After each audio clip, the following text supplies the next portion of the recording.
नमस्कार, मैं हूं आपके साथ अंकिता पाल। बुलेटिन की शुरुआत करते हैं हेडलाइंस के साथ। झारखंड में ईडी के रडार पर विधायक अंबा प्रसाद और उनके पिता पूर्व मंत्री योगेंद्र साव पहुंचे ईडी कार्यालय। आरोपों से किनारा करते नजर आए योगेंद्र साव। राज्य में कांग्रेस प्रदेश अध्यक्ष राजेश ठाकुर ने केंद्र सरकार पर साधा निशाना। पीएम मोदी की गारंटियों को बताया ढकोसला। राहुल गांधी की जमकर की तारीफ।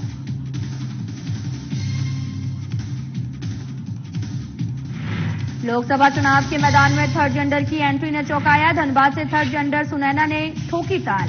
जीत के बाद जिले में रोशनी लाने का किया दावा। बिहार में लोकसभा चुनाव से पहले महागठबंधन को लगा झटका। हाजी अहमद हुसैन अंसारी ने छोड़ी कांग्रेस। एआईएमआईएम के दामन थामकर चुनाव लड़ने की घोषणा। राज्य के बीजेपी कार्यालय में प्रेस कॉन्फ्रेंस का आयोजन। बीजेपी प्रदेश प्रवक्ता राफिया नाज ने किया संबोधित। कांग्रेस की नीतियों पर जमकर बोला जुबानी हमला।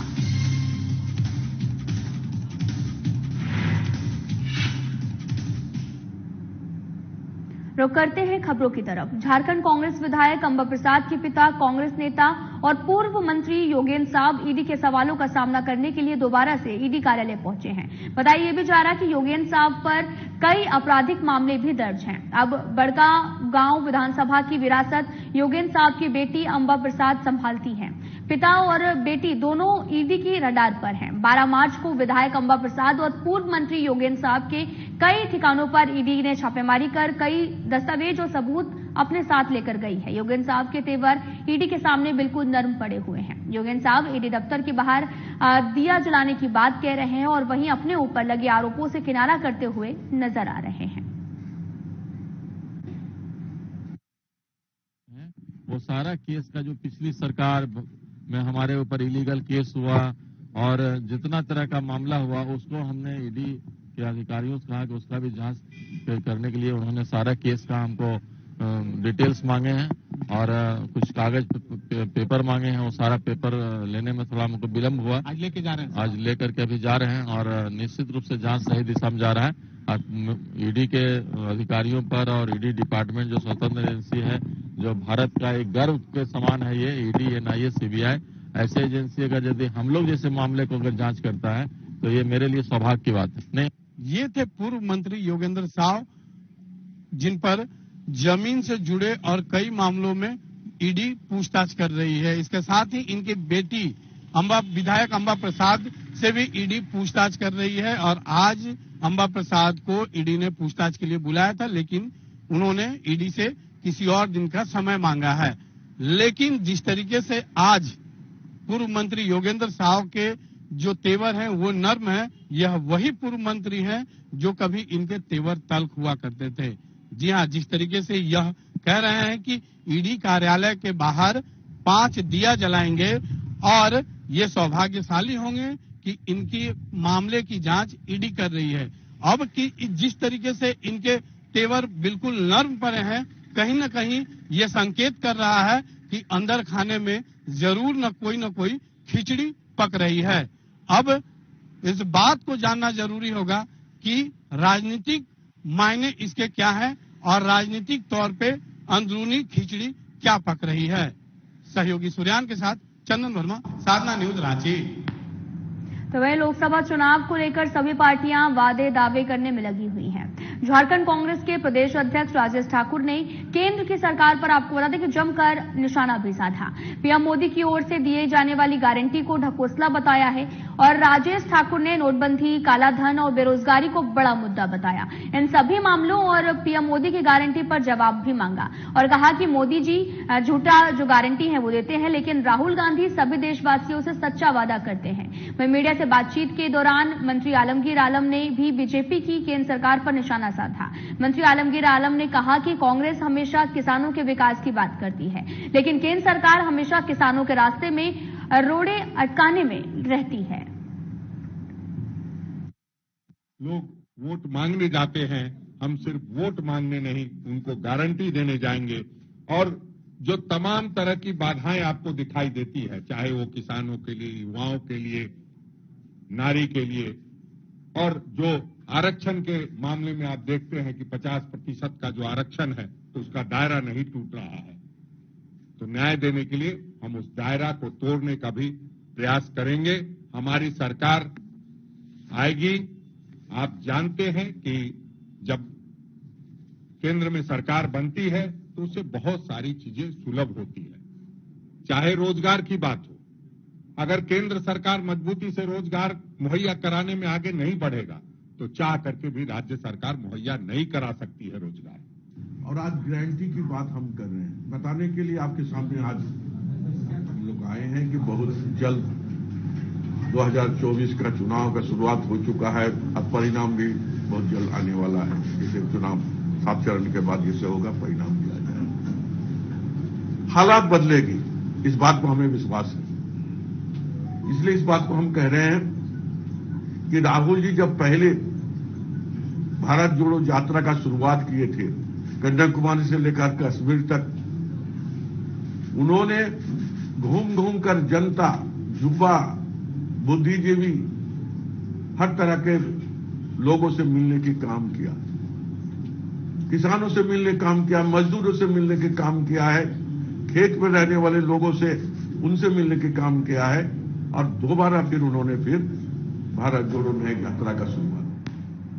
लोकसभा आम चुनाव का आगाज हो चुका है। अगर हम बात करें झारखंड की कोयला नगरी धनबाद की, तो यहां पर आपको बता दें कि चुनावी सरगर्मियां तेज हैं। एक और जहां पर धनबाद से बीजेपी ने प्रत्याशी बाघमारा विधायक दुल्लू महतो को अपना प्रत्याशी घोषित किया, तो वहीं अगर इंडी गठबंधन की बात की जाए तो उसने अब तक अपना पत्ता नहीं खोला है। इसी बीच धनबाद लोकसभा चुनाव में थर्ड जेंडर की एंट्री ने सबको चौंका दिया है। कोयलांचल के थर्ड जेंडर संघ की जिला अध्यक्ष सुनैना सिंह ने लोकसभा चुनाव 2024 में ताल ठोक दिया है। बचपन से ही पढ़ाई लिखाई और समाज सेवा में ज्यादा ध्यान देने वाली सुनैना धनबाद में किसी पहचान की मोहताज नहीं है। सुनैना कहती हैं कि जो धनबाद देश को ऊर्जा देता है वो खुद ही अंधेरे में है। जीतने के बाद यहां पर रोशनी लाने का काम करूंगी। सुनैना चुनावी मैदान में है और ऐसे में वोटरों का आशीर्वाद उसे मिलता है या फिर नहीं, ये तो चुनाव परिणाम ही बताएंगे। जबकि धनबाद से बहुत कुछ फायदा हुआ भारत सरकार को, लेकिन धनबाद को हमारा कुछ नहीं मिला आज तक। ये चीज मुझे बदलना है। और सबसे दूसरी बात कि धनबाद में अच्छी एयरपोर्ट नहीं है, कोई भी दिल्ली बंबई के लिए जाने के लिए अगर इमरजेंसी है आपका पेशेंट को तो ले नहीं जा सकते, डायरेक्ट कोई ट्रेन नहीं है। तीसरी बात, यहाँ पे आज भी पानी की समस्या, पीने की पानी की समस्या, ग्रामीण क्षेत्र में चले जाइए, शहरी क्षेत्र में जाइए, जिस क्षेत्र में जाइए, ये पानी की समस्या बहुत सीरियस है, जिसको बोलते हैं ना कि पानी के लिए कहीं देखोगे मारपीट हो जाती है। और चौथा नंबर हमारा ये है कि आज भी धनबाद में जो एक अच्छी स्कूल होनी चाहिए, अच्छा मतलब कॉलेज होना चाहिए, वो चीज नहीं है। शिक्षा के बारे में भी धनबाद की खबर बगाल से है, जहां पर लोकसभा चुनाव से पहले महागठबंधन को बड़ा झटका लगा है। कांग्रेस नेता हाजी अहमद हुसैन अंसारी बागी हो गए हैं। दरअसल वाल्मीकि नगर सीट कांग्रेस की जगह आरजेडी के खाते में चली गई है, जबकि बीते कई सालों से ही यहां पर कांग्रेस चुनाव लड़ती आ रही है। पिछले चुनाव में भी कांग्रेस उम्मीदवार महज 21,000 वोटों से चुनाव हार गए थे। बावजूद इसके कांग्रेस की जगह यहां पर आरजेडी अपना उम्मीदवार उतार रही है, लिहाजा महागठबंधन में फूट पड़ गई है। और उत्तर बिहार के बड़े कांग्रेसी नेता हाजी अहमद हुसैन अंसारी ने कांग्रेस का हाथ छोड़कर एआईएमएम का दामन जो है वो थामकर चुनाव लड़ने की घोषणा की है। क्या स्थिति रहती है अगर कांग्रेस को टिकट मिलता तो? कांग्रेस का टिकट मिल जाएगा तो कांग्रेस यहां से निकल जाएगी। कांग्रेस को अगर टिकट मिल गया तो कांग्रेस यहां से निकल जाएगी। 100% हम कह रहे हैं कि कांग्रेस निकलेगा। हम भी नहीं लड़ेंगे, हम कांग्रेस का मदद करेंगे। अगर नहीं मिल रही है तब तो हम वैसी के टिकट से लड़ेंगे। 3,65,000 हमारा वोट है मुस्लिम का, मुस्लिम के वोट से ही कांग्रेस यहाँ आ गई। राजधानी रांची के प्रदेश बीजेपी कार्यालय में प्रदेश प्रवक्ता राफिया नाज ने प्रेस वार्ता को संबोधित किया है। इस दौरान उन्होंने प्रेस के माध्यम से आपको बताते चले कि कांग्रेस के महिला विरोधी बयान और नीतियों को लेकर जमकर जुबानी हमला बोला। साथ ही कांग्रेस की मानसिकता को पूरी तरह से महिला विरोधी बताया। वहीं राफिया नाज ने कांग्रेस के वरिष्ठ नेता रणदीप सुरजेवाला और साथ ही सुप्रिया श्रीनेत समेत अन्य नेताओं की ओर से दिए गए महिला विरोधी बयान पर आपत्ति जताई है। उन्होंने कहा कि देश के अलग अलग हिस्सों में कांग्रेस नेताओं की ओर से दिए गए बयानों से स्पष्ट होता है कि पार्टी की नजर में महिलाओं का कोई भी स्थान नहीं है। वहीं राफिया नाज ने कहा कि प्रधानमंत्री नरेंद्र मोदी और देश की महिलाओं का अपमान करना कांग्रेस की परंपरा बन गई है।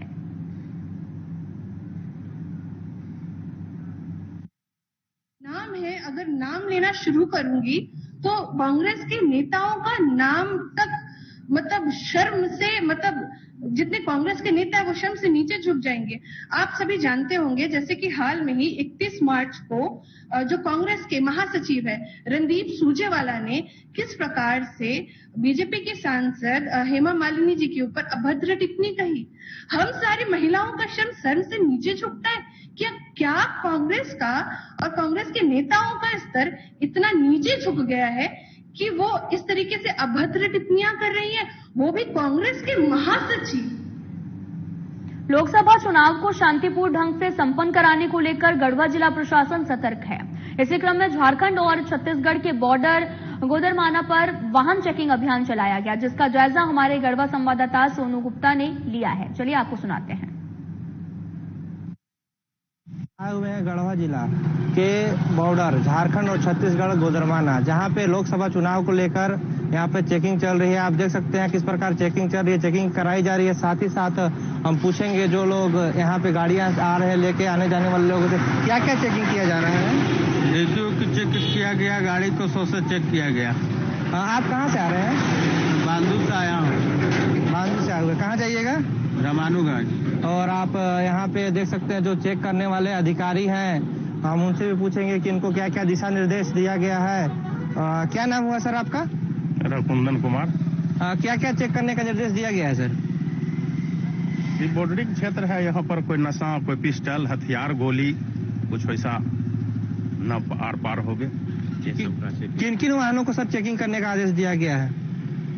सब वाहन को, कोई भी वाहन है उसको चेक कर सकते हैं। और जिस तरह देख रहे सभी वाहनों को चेकिंग करना है। साथ ही साथ मैं सोनू गुप्ता गढ़वा से, साधना प्लस न्यूज की ओर से। लोकसभा चुनाव को लेकर मधेपुरा जिला मुख्यालय स्थित जीवन सदन में एनडीए के नेताओं ने बैठक आयोजित की। बैठक में बिहार विधानसभा उपाध्यक्ष नरेंद्र नारायण यादव भी शामिल हुए, जहां उन्होंने कहा कि हम लोगों ने जनता की सेवा की है, हमें पूर्ण विश्वास है कि इस बार भी जनता का हमें समर्थन मिलेगा। हिंदुस्तान में उसने देश के नाम को रोशन किया है। हर तरफ हमारी केंद्र की सरकार और आज की सरकार ने काम किया और एनडीए गठबंधन ने दिनेश बाबू को यहां से उम्मीदवार बनाया। इसलिए समूह के मिश्रण से कोई काम होता है। ठीक है सर, अब की बार क्या मतलब जो है मोदी सरकार जी का क्या आपके और कितना पार होगा सर? देखिए, मैंने पहले कहा कि लोकतंत्र में जनता मारती है। हमें अपने काम पर भरोसा है।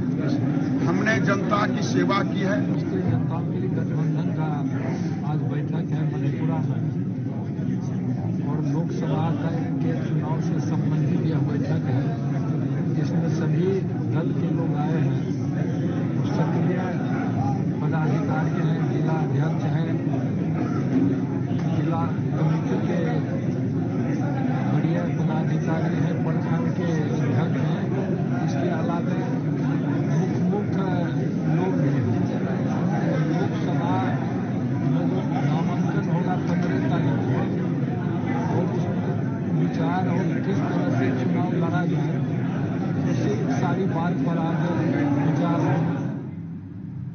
औरंगाबाद के जिला पदाधिकारी श्रीकांत शास्त्री ने कलेक्ट्रेट परिसर में आपको बताते चले कि दिव्यांगजनों की ट्राईसाइकिल रैली को हरी झंडी दिखाकर रवाना किया। इस कार्यक्रम का आयोजन लोकसभा आम निर्वाचन 2024 में मतदाताओं और दिव्यांगजनों लोगों को जागरूक करने के लिए किया गया।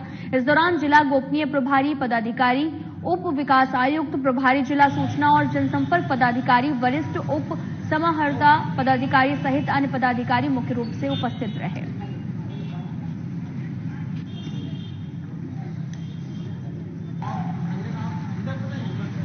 आपको बताते चले कि औरंगाबाद के जिला पदाधिकारी श्रीकांत शास्त्री ने कलेक्ट्रेट परिसर से दिव्यांगजनों की ट्राईसाइकिल रैली को हरी झंडी दिखाकर रवाना किया। आप तस्वीरें भी देख सकते हैं। तस्वीरें औरंगाबाद से हैं, जहां पर दिव्यांगजनों ने ट्राईसाइकिल रैली निकाली। जिला पदाधिकारियों ने रैली को हरी झंडी दिखाई है। मतदाताओं को मतदान के लिए जागरूक भी किया गया। दरअसल आपको बताते चले कि लोकसभा आम निर्वाचन 2024 में मतदाताओं और दिव्यांगजन लोगों को जागरूक करने के लिए कार्यक्रम आयोजन किया गया था, जहां पर गोपनीय प्रभारी पदाधिकारी, उप विकास आयुक्त प्रभारी और साथ ही जिला सूचना और जनसंपर्क पदाधिकारी, वरिष्ठ समाहर्ता पदाधिकारी भी उपस्थित रहे हैं। लोकसभा आम निर्वाचन 2024 को लेकर ट्राईसाइकिल रैली को हरी झंडी दिखाई गई।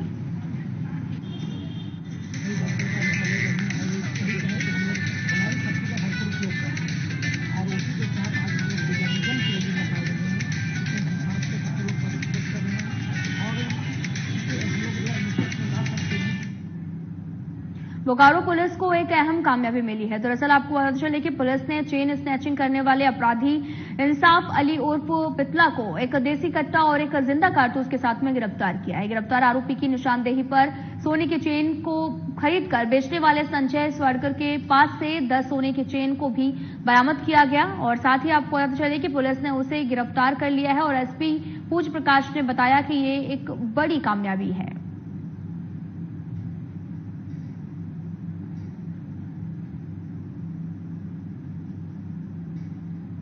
सीसीटीवी के अवलोकन के बाद कुछ इनपुट मिला था। उस इनपुट के आधार पर एक पिटला करके अभियुक्त हैं जो पिंडाजोड़ा के रहने वाले हैं, उनको डिटेन किया गया। डिटेन के बाद जब पूछताछ हुई तो जो बोकारो जिला में जितनी चेन छिनतई की घटना कार्य करने के बाद स्वीकार की गई, जो छीना गया था चेन, उनकी 6 चेन की बरामदगी हुई है। साथ में बहुत सारे और अन्य राज्यों में इनके द्वारा इसी तरह के मॉडस ऑपरेंडी पर कार्य किया गया था, अपराध किया गया था। उन चेन को इनके द्वारा बताया गया गलाकर अन्य रूप देकर। रांची में नशे के खिलाफ पुलिस ने बड़ी कार्रवाई की। आपको पता चले कि लोअर बाजार, खादगड़ा, ओपी और चुटिया थाना क्षेत्र से नशा के कारोबार करने वाले आधा दर्जन लोगों को हिरासत में लिया गया, जिसमें से एक नाबालिग भी शामिल है। लोअर बाजार थाना क्षेत्र, खादगड़ा, ओपी क्षेत्र के बस स्टैंड से 4 अपराधियों को गिरफ्तार किया गया। वहीं चुटिया थाना क्षेत्र से एक नाबालिग के साथ में एक युवक को हिरासत में लिया गया। इस दौरान 2 थाना क्षेत्र से गिरफ्तार तस्करों के पास से 18 पुड़िया ब्राउन शुगर के साथ में भारी मात्रा में गांजा और शराब बरामद की गई। पकड़े गए सभी आरोपियों से पुलिस गहनता से पूछताछ कर रही है। आपको बताते चले कि पूरा मामला रांची से है, जहां पर आधा दर्जन नशे के कारोबारी जो हैं वो गिरफ्तार हुए हैं। दरअसल ये पूरा मामला रांची से है, जहां पर नशे के खिलाफ पुलिस ने बड़ी कार्रवाई की है और यहां पर आरोपियों से 18 पुड़िया ब्राउन शुगर भी जब्त की गई। आरोपियों से सख्ती से पूछताछ की जा रही है और भी कई मामले की खुलने की संभावना भी जताई गई है। दरअसल आपको बताते चले कि आधा दर्जन लोगों को हिरासत में भी लिया गया है, जिसमें से एक नाबालिग शामिल है। जो है बहु बाजार के पास में चेकिंग लगाई गई थी, जिसमें एक मोटरसाइकिल पार्टी जो है वो आता हुआ दिखा, जिसे रोक करके इसको चेकिंग की गई है और चेकिंग के क्रम में जो है उनके पास से जो है 659 ग्राम जो है वो गांजा बरामद किया गया है। साथ साथ में इनके पास से 6 पुड़िया जो है वो ब्राउन शुगर भी बरामद हुआ है। इनके पास से बाइक जो है वो बरामद की गई है। अभी फिलहाल हम लोग इसे पूछताछ कर रहे हैं और पूछताछ करके और भी इनके जो लिंकेज है उनको भी हम लोग पता कर रहे हैं कि ये कहाँ से जुड़े हुए थे, इनकी गांजा की सप्लाई या ब्राउन शुगर की खरीदी इनके द्वारा कहाँ की जा रही थी और कहाँ बेचने का काम इनके द्वारा किया जाता है। अभी फिलहाल इनके संदर्भ में जो लिंकेज है वो हम लोग पता कर लिए हैं और भी। गिरिडीह जिले के बगोदर थाना क्षेत्र के औरा के पास में नेशनल हाईवे पर एक बस से पुलिस ने 1 करोड़ से अधिक रुपए की नकदी बरामद की है। दरअसल 3 लोगों को हिरासत में लिए जाने की सूचना भी मिली है। मिली जानकारी के अनुसार बस बिहार के गया से कोलकाता जा रही थी और इसी दौरान पुलिस अधीक्षक दीपक कुमार शर्मा को मिली गुप्त सूचना के आधार पर एसडीपीओ धनंजय कुमार राम की अगुवाई में एक टीम का गठन किया गया और साथ ही इस संबंध में एसपी ने बताया कि मामले की जांच चल रही है और उनकी सूचना आयकर विभाग को भी दे दी गई है। आपको बताते चलें कि लोकसभा चुनाव नजदीक है, जिसको लेकर आचार संहिता लगी हुई है। तो वहीं दूसरी तरफ गिरिडीह जिले के बगोदर थाना क्षेत्र के औरा के पास में नेशनल हाईवे पर एक बस से पुलिस ने 1 करोड़ से अधिक रुपए की नकदी को बरामद किया है। साथ ही 3 लोगों को हिरासत में लिए जाने की सूचना मिली है। मिली जानकारी के अनुसार बस बिहार के गया से कोलकाता जा रही थी। इसी दौरान पुलिस अधीक्षक दीपक कुमार शर्मा को गुप्त सूचना के आधार पर एसडीपीओ धनंजय कुमार राम की अगुवाई में एक टीम का गठन किया गया, जिस पर अब कार्रवाई भी की गई और साथ ही एसपी ने बताया कि मामले की जांच अभी जारी है और सूचना आयकर विभाग को भी दे दी गई है। आपको बताते चले कि 1 करोड़ से अधिक की नकदी बरामद की गई है। बोकारो जिले के बालेजी थाना क्षेत्र के करहरिया गांव में आपको बताते चले कि अपने घर में देर रात पति पत्नी पर जानलेवा हमला किए जाने का मामला सामने आया है। इस हमले में दोनों बुरी तरह से घायल हो गए हैं, जिनका इलाज बोकारो सदर अस्पताल में चल रहा है। और घटना की सूचना पर मौके पर पहुंची पुलिस पूरे मामले की जांच में जुट गई है। जानलेवा हमला का आरोप जमीन का कारोबार करने वाले महादेव सिंह पर भी लगा है। और आपको बताते चले कि घायल दंपत्ति का नाम रीता देवी और अनिल दास बताया गया है। ग्राम में इन लोगों के बीच में मारपीट हुई, 2 पक्षों के बीच में। पता चला है कि जमीनी विवाद को लेकर के इन लोगों के बीच में विवाद था। तो एक तरफ से 2 पार्टी की जख्मी है, उन्हीं लोगों का इलाज चल रहा है। उन्हीं का हम लोग बयान और आवेदन लेने के लिए काफी चोट आई है क्या? हाँ, 2 पक्षों को पता चली है और देखे भी है, चोट तो आई है। क्या पुलिस क्या कार्रवाई करने जा रही है? जो आवेदन दे रहे हैं उन लोग हम लोग कार्रवाई कर रहे हैं। और जो भी होगा, किनके साथ विवाद चल रहा था? दूसरा पार्टी की पता नहीं चल पाई अभी आवेदन हम लोग हाथ में आया है तो आते हैं आप। राजधानी पटना में अपराधियों के हौसले लगातार बुलंद हैं, जहां पर गैस वेंडर की गोली मारकर हत्या कर दी गई है। वेंडर की पहचान रंजीत नामक युवक के रूप में की गई। घटना कंकड़बाग थाना क्षेत्र के कंकड़बाग कॉलोनी के एलआईजी पार्क के पास की है। और आपको बताते चले कि घटना के बाद मौके पर पहुंची एएसपी स्वीटी सहरावत ने बताया कि एक बाइक पर सवार 2 अपराधियों ने रंजीत राम की हत्या कर दी है। पुलिस पूरे मामले की छानबीन में भी जुट गई है। जल्द ही अपराधी पुलिस की गिरफ्त में होंगे।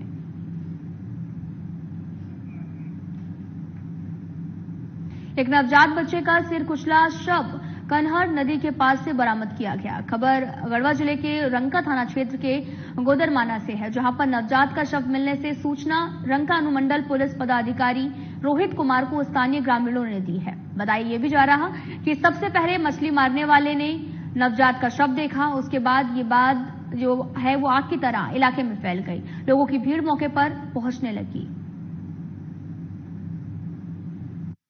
मार रहा था, वही देखने आए थे तो मछली मारने वाला झोला देखा थे, सोचा कि मछली ले जाएंगे उसमें, तो उसको पलटा तो उसमें दिखा लाश बच्चे का।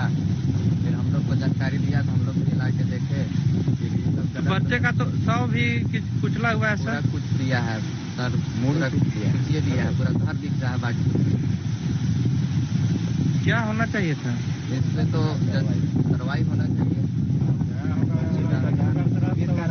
कहने का मतलब कि गया होगा तो छत्तीसगढ़ में कैमरा लगा हुआ है, उसका अगर चेहरा निकल जाता फिर हो गया। गिरिडीह जिले के गवा प्रखंड के अंतर्गत आने वाले लोरियाटाट गांव में आपको बता दें कि हिरण की हत्या कर उसका मांस बेचे जाने का मामला सामने आया है, जिसकी सूचना ग्रामीणों ने वन विभाग को दी। विभाग ने सूचना मिलने के बाद तुरंत कार्रवाई करते हुए मौके पर छापेमारी करते हुए 2 लोगों को गिरफ्तार कर जेल भेज दिया है। साथ ही लगभग 50 किलो हिरण का मांस बरामद किया गया। गिरफ्तार व्यक्ति की पहचान स्थानीय निवासी कारू राय और ब्रह्मदेव तुरी के रूप में की गई है।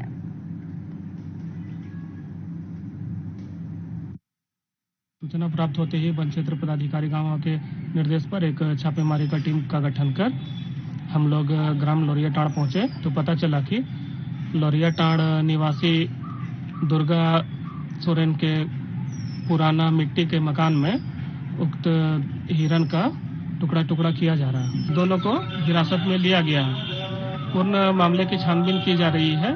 जांचोपरांत इसमें सम्मिलित अन्य दोषियों के विरुद्ध भी कठोर कानूनी कार्रवाई करते हुए हिरासत में लिए गए व्यक्तियों को जल्द ही माननीय कोर्ट के समक्ष प्रस्तुत किया जाएगा। उसके बाद जेल भेजने की रोहतास जिले के डेहरी के अनिकत में आपको बताते चले कि दूसाध जागृति और सांस्कृतिक चेतना मंच की ओर से बाबा वीर शिरोमणि चौहरमल जी की 711वीं जयंती समारोह का आयोजन किया गया, जहां पर दूसाध जागृति सांस्कृतिक चेतना मंच के हजारों कार्यकर्ताओं ने बाबा चौहरमल जी के मंदिर में पूजा अर्चना की। वहीं मौके पर कार्यक्रम में आए अतिथियों ने बाबा वीर शिरोमणि चौहरमल जी की जीवनी पर प्रकाश डाला। इस दौरान भंडारे का भी आयोजन किया गया। आज बाबा वीर चौहरमल जी का 711वीं जयंती है, इसको हम लोग धूमधाम से मना रहे हैं। बाबा वीर चौहरमल हम सबके